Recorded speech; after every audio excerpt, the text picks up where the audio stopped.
साथियों, आज हम प्रतिभा पर मूल्यांकन वर्कशीट कक्षा 7वीं विषय विज्ञान के प्रश्नों के उत्तर लिखेंगे। यहाँ पर हमारा जो वर्कशीट में फर्स्ट क्वेश्चन है, क्वेश्चन नंबर 1, निम्न में से कौन सा परिवर्तन उत्क्रमित किया जा सकता है?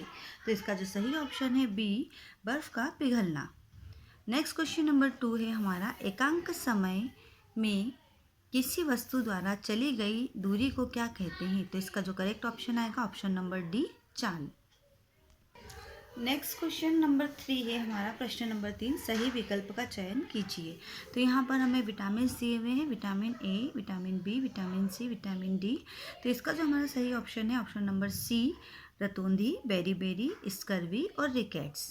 नेक्स्ट क्वेश्चन नंबर है 4, आपके घर के बगीचे में बहुत सारे पेड़ पौधे हैं, उन पेड़ पौधे से गिरने वाली पत्तियों के निपटान के लिए सर्वोत्तम तरीका कौन सा है? तो यहाँ पर जो हमारा सही उत्तर आएगा ऑप्शन नंबर डी, पत्तियों को एकत्र करके गड्ढे में डालकर कंपोस्ट बनाएंगे। नेक्स्ट हमारा क्वेश्चन है, छाया देखने के लिए हमें निम्न में से कौन सी वस्तु आवश्यक नहीं है? तो इसका जो हमारा करेक्ट ऑप्शन नंबर सी, प्रकाश के मार्ग में पारदर्शी वस्तु। प्रश्न नंबर 6 है, जब कपड़े पर दूध को उड़ेलते हैं तो कपड़े पर मलाई रह जाती है, इस प्रक्रिया में पृथक्करण की कौन सी विधि उपयोग की जा रही है? तो यहाँ पर जो हमारा करेक्ट ऑप्शन आएगा ऑप्शन नंबर ए, निस्यंदन।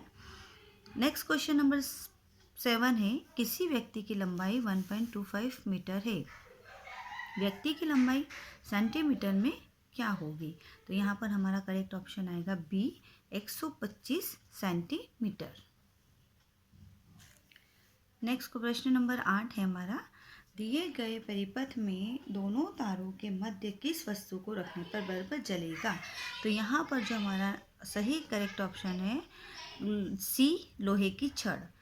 नेक्स्ट क्वेश्चन है लघु उत्तरीय प्रश्न, जिसका प्रश्न नंबर 9 है, मूसला जड़ व रेशेदार जड़ में 2 अंतर लिखिए। तो यहाँ पर हमने उत्तर लिखा है मूसला जड़ और रेशेदार जड़।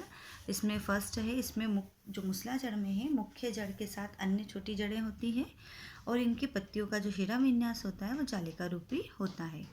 रेशेदार जड़ में है, इसमें सभी जड़ें एक समान होती है, कोई मुख्य जड़ नहीं होती और इन पौधों की पत्तियों में समानांतर शिरा विन्यास होता है।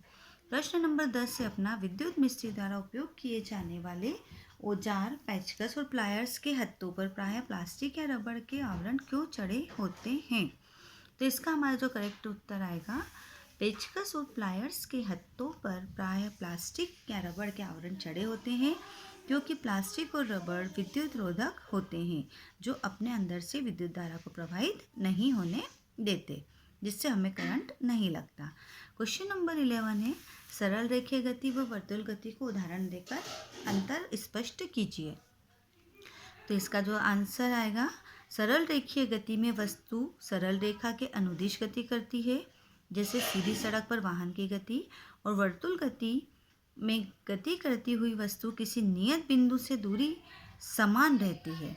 गति करती हुई वस्तु की किसी नियत बिंदु से दूरी समान रहती है, जिससे हम धागे में एक पत्थर को बांधकर हम हिलाते हैं तो धागे से बंधे पत्थर की गति या पंखे की गति भी आ सकती है। प्रश्न नंबर जो हमारा 12 है, आप एक पारदर्शी कांच की शीट को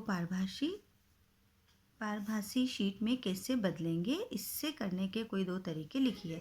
तो इसका जो करेक्ट आंसर है, फर्स्ट है, कांच की शीट पर कोई चिकनाई लगाकर हम पारभासी शीट में बदल सकते हैं। सेकंड है, कांच की शीट को थोड़ा हम घिस कर उसे पारभासी में बदल सकते हैं। प्रश्न नंबर हमारा 13 है, दैनिक जीवन में पृथक्करण के लिए हम निस्यंदन विधि का उपयोग कहाँ कहाँ करते हैं? उदाहरण देकर समझाइए। तो इसका जो पहला है, चाय में से चाय की पत्ती अलग करने में, घरों में पनीर बनाने में निस्यंदन विधि का उपयोग किया जाता है। फिर दही से चक्का बनाने में भी हम निस्यंदन का उपयोग करते हैं।